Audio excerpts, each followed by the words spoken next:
लंका को भल भाव बेसन गोल दिंतु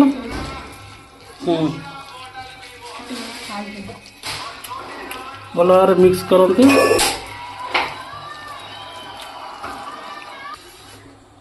कड़ाई रे अल्प किसी तेल नहीं जा तेल धीरे धीरे गरम हेले तापर आम एबे बॉल हो आसलानी एबे हम पूरा पूरी संपूर्ण भाव छाणी परिया पकोड़ी को एबे आम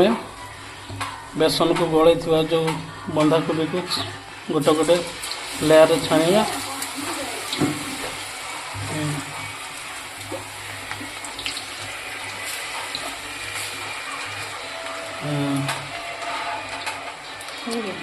चुमुल आमर भल कि छाणी दौरान पकोड़ी